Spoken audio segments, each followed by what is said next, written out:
Praise be to God in the highest, and I thank the Lord that we have this opportunity to read the Word of God, and I pray that you benefit from hearing it read, and I read it as God has intended for it to be read.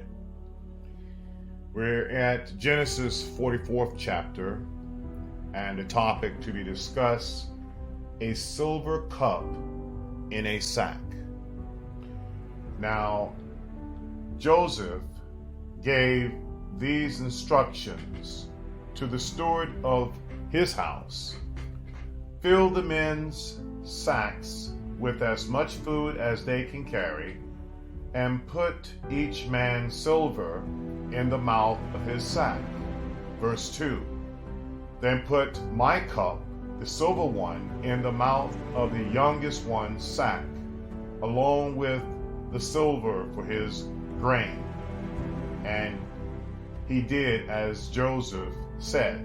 Verse 3, as morning dawned, the men were sent on their way with their donkeys. Verse 4, they had not gone far from the city when Joseph said to his steward, go after those men at once, and when you catch up with them, say to them, why have you repaid good with evil?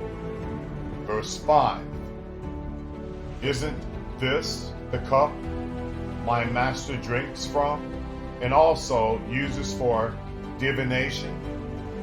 This is a wicked thing you have done. Verse 6, when he caught up with them, he repeated these words to them. Verse 7, but they said to him, why does my Lord say such things? Far be it from your servants to do anything like that.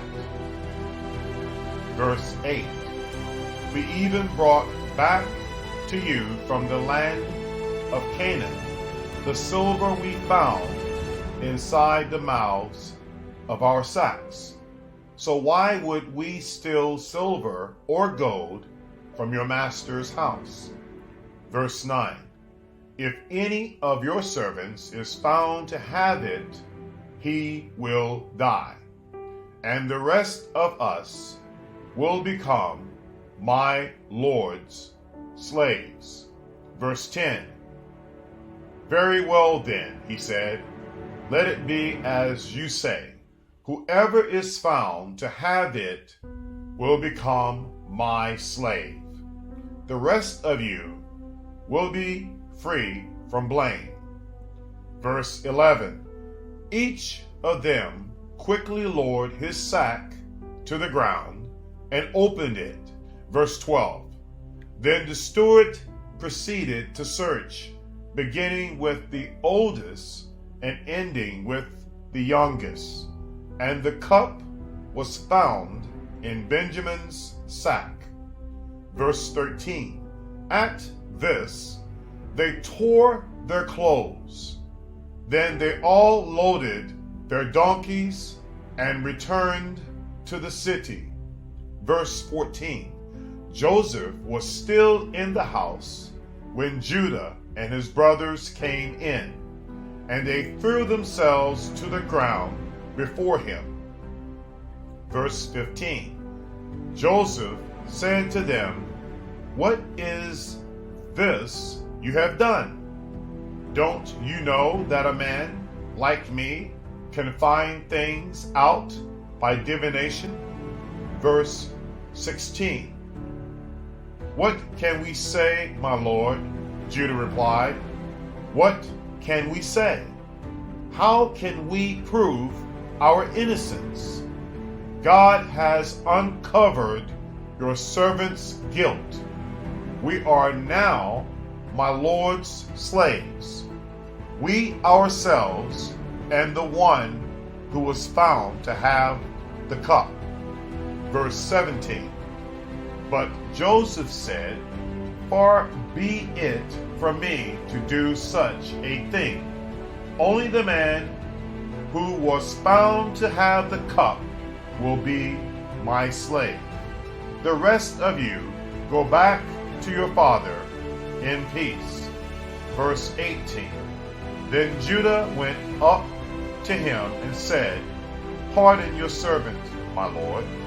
Let me speak a word to my lord. Do not be angry with your servant, though you are equal to Pharaoh himself. Verse 19. My lord asked his servants, Do you have a father or a brother?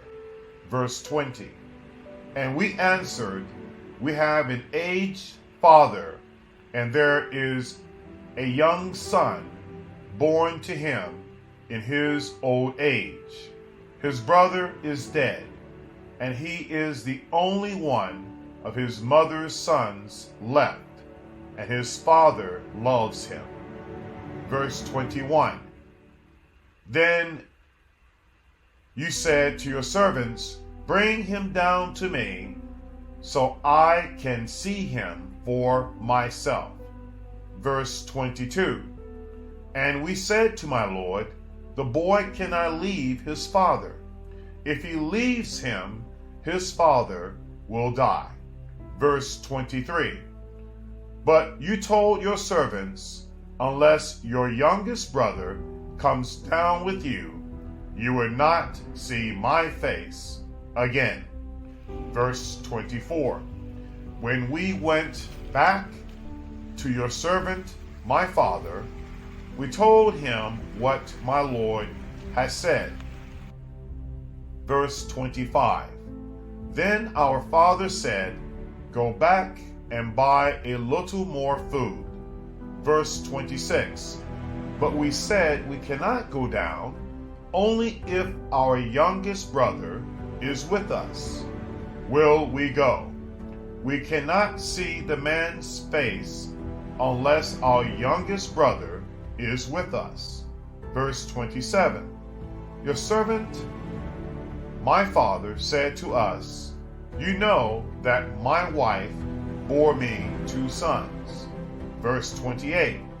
One of them went away from me, and I said, He has surely been torn to pieces, and I have not seen him since.